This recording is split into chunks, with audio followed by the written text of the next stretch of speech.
I used to look at the very best lawyers and think, I want to be like them. I remember one who was unusually aggressive, a bit mean, a bit harsh, and it worked for him.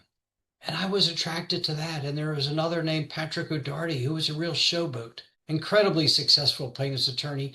And he could get away with anything in the courtroom. He had a nice smile and an understated manner and a bit sarcastic, but he was really successful. And I thought, man, those are two great trial lawyers that I could be like. And then I realized that's not me.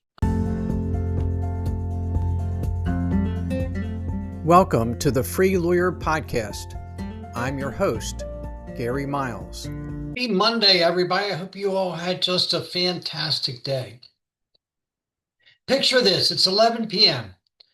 You're scrolling through LinkedIn in bed, and you see another colleague's victory post, another win for another colleague. Your stomach drops. Despite your own successful practice, despite decades of wins, you feel smaller. You feel less than. I've been there, sitting in my office in my law firm, surrounded by case files and accomplishments that should have felt satisfying, yet feeling diminished by some other lawyer's courtroom victory. After 40 years as a trial lawyer, I've discovered that one of the biggest threats to successful attorneys is not opposing counsel. It's the comparison trap. The comparison trap that steals our joy and sabotages our authentic success.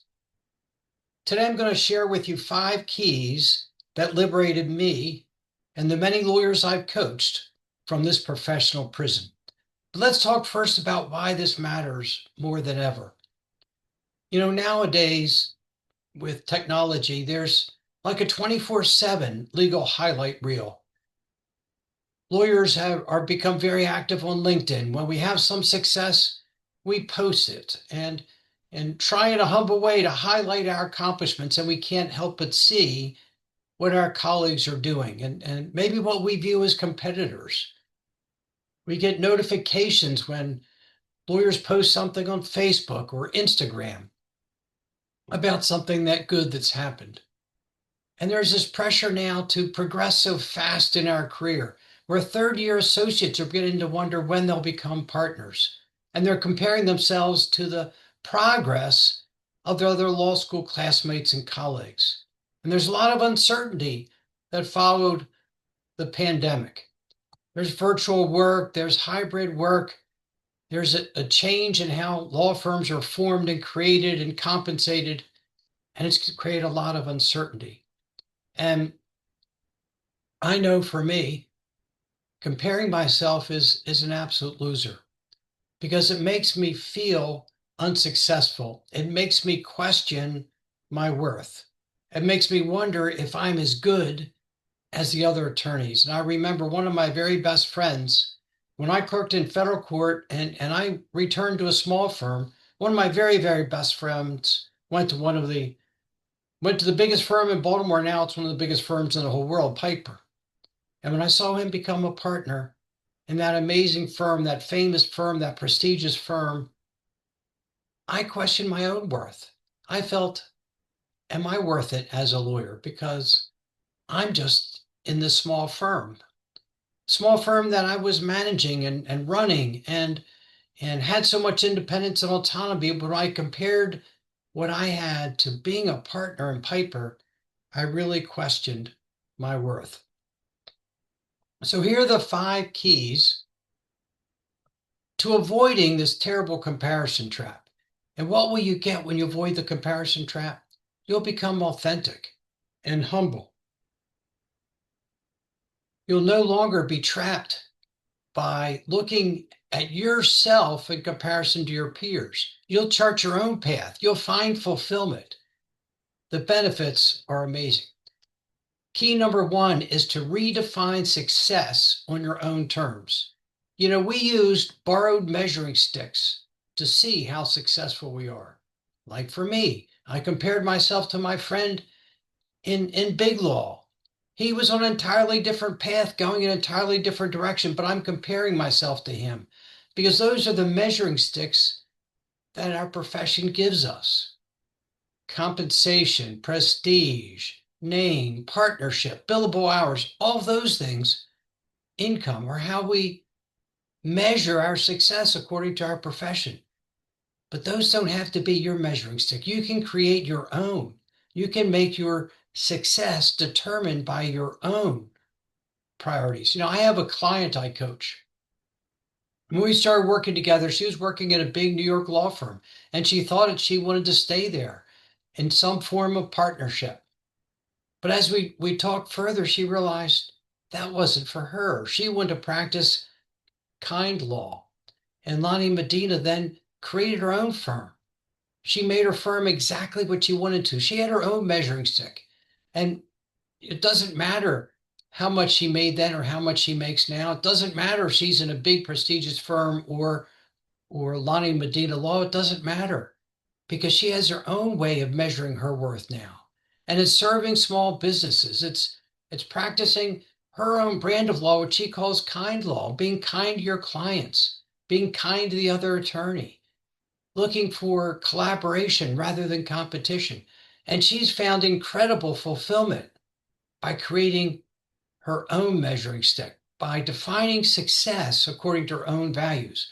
What matters are not industry standards, but your own authentic metrics. What matters to you? What are your values? What's important to you in your career? What would you like your practice in law to look like? And that's your measuring stick. What you want your practice to be and how far along are you to achieving that? See, success has as many different definitions as there are lawyers. There's no right way to determine who's successful. So I encourage you to step back, look at your own values, look what's important to you, and determine what a successful career looks like to you. Key number 2 is to develop your own professional fingerprint. We all have our own unique strengths, experiences, perspectives, interests, talents, values. We're all different. And the key is to figure out what are your unique strengths and talents and experiences. I tried cases beginning just several years into my career. And I used to look at the very best lawyers and think, I want to be like them. I remember one who was unusually aggressive, a bit mean, a bit harsh, and it worked for him. And I was attracted to that. And there was another named Patrick O'Darty, who was a real showboat, incredibly successful plaintiff's attorney. And he could get away with anything in the courtroom. He had a nice smile and an understated manner and a bit sarcastic, but he was really successful. And I thought, man, those are two great trial lawyers that I could be like. And then I realized that's not me. I'm quiet. I'm soft-spoken. I connect with the jurors. They see me as one of them. They see me as being humble and open and fair and authentic. A completely different style. I'm very quiet in court. I don't raise my voice at witnesses. I don't argue with the other attorney. A completely different style, but for me, it's what works. And I suggest that you find in your practice what energizes you, because that will show you what your unique values are. And think about what drains you. That's not you. Whatever client you're representing who drains you, whatever attorney you're dealing with who drains you, who makes you feel frustrated, that's not your style. So look for what energizes you. Try to take time and consider your own worth. What makes you special? What makes you unique? And who you are cannot be replicated. It can't be reproduced. It's special. It's unique. It's you. And it certainly can't be compared to other attorneys, each of whom that have their own distinct strengths and weaknesses. So that's key number 2, develop your professional fingerprint. Key number 3 is to transform your mindset. Move from comparing yourself to others to learning from others. There's a very, very successful attorney in Maryland. She just had an incredible run of cases. And I wish I could have been so successful. I wish I could have tried cases like that, but instead we had a case, against each other. I learned from her. I learned what made her special. I learned what made her unique. I learned what made her successful. And those parts of her skills that I could incorporate in what I did, I did. Instead of her being a threat to me or a comparison or someone who made me feel weaker or less than, she was someone I learned from. So move from how does this diminish me? How does this make me feel less than? To what can I learn? What can I learn from that successful attorney? What does he or she do well that I can incorporate? Look at our community as being a source of knowledge, a source of information, a source of growth. Don't look at it as something where we're ranked. I used to play tennis, and you had a tennis ladder, and you play someone, two people over you, and if you beat them, you could move up. And if someone challenged you from two below you, you could move down. And everyone was ranked from 1 to 33 or however many there were. That's not what our profession is. We can be a source of sharing knowledge and information with each other rather than ranking and comparing ourselves. So that's key number 3. Transform your mindset from comparison to learning. And key number 4 is to build strategic connections from rivals to resources. And look for people that you can have authentic relationships with. The early 2000s, maybe mid 90s, I started doing a lot of transportation insurance defense work. And there were 2 firms in town. One was a big firm, and they were very difficult to work with, very competitive. But there was another. Her name was Inga Druniak. And Inga was an amazing trucking lawyer. And we had a case together. We represented different trucking companies in the same case. And I learned what a wonderful person she was. How amazing. And she became a referral source for me. She brought me into the Trucking Industry Defense Association. That's a key educational and networking group for lawyers who do trucking defense work. It has insurance companies and trucking companies. And she recommended me to join it and sponsored my admission. And she's since referred cases to me. In fact, she later became married to someone who's a claims manager, and he began sending me his work from her. And it's amazing when you can develop relationships with others in the field who no longer are competitors, but the referral sources. And I referred a lot of cases to Inga that for one reason or other I couldn't handle. And we should change our view of our profession from being something we're competitive with to one where we're very generous with our knowledge, where we're willing to share our expertise and our opinions and our strategies with other lawyers. And we are also open to learning from other lawyers. That's a support system that can encourage us and educate us and help us grow. And something that comparison never provides. Comparison just provides disappointment and insecurity and stress. So look to build strategic connections with other attorneys in your field, in your area of practice. And look to learn from each other and perhaps refer cases back and forth. Share your knowledge with those attorneys and be open to learning from them. And key number 5 is regular reality checks. I find that every week it helped me, and this was my Friday afternoon ritual, to think about what went well that week. What things was I pleased with? What did I learn from what happened that week? Some good, some bad, but what did I learn? And how did I move forward? How did I grow? And it's so important to have a regular reality check about me and my progress and my vision and my values. Not yours, not the other lawyers, but what are my goals for myself? And what did I learn this week? And how did I progress towards those goals? And spending 15 minutes weekly can dramatically shift your focus from the other attorney and what he or she has done to yourself. What are your goals? What's important to you? And how have you progressed to meeting it?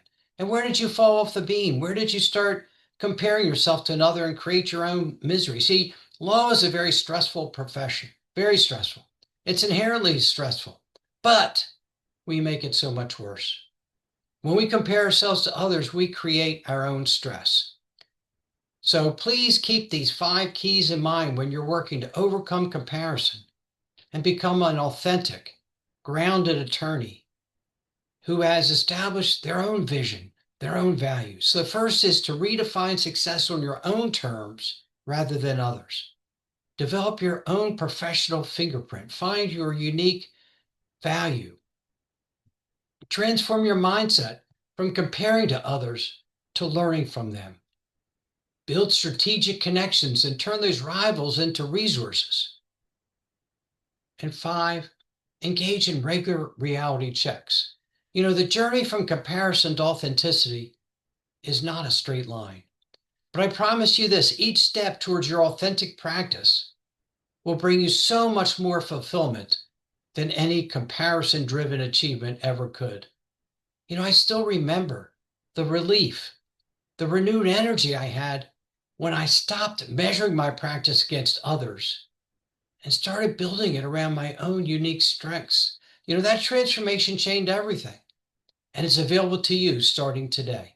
Your legal journey deserves to be more than a pale imitation of someone else's story. It's time to write your own story. If you are ready to stop comparing and to start thriving, I'd be honored to support your journey. You can visit my website, GaryMiles.net, to schedule a complimentary coaching call, or click on the link in the show notes. Let's create a path together to success that is authentically and unmistakably yours. Thank you so much for joining me today. And as always, please be well, be safe, and be free. Thank you so much for listening to today's episode of the Free Lawyer Podcast. Wherever you are listening, if you enjoyed what I shared, please leave me a rating and review.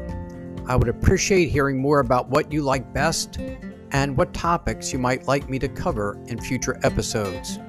If you are interested in experiencing a more fulfilling and a more successful life, please contact me at www.GaryMiles.net, where you can schedule a free discovery call with me so I can learn more about you, your challenges, and your dreams.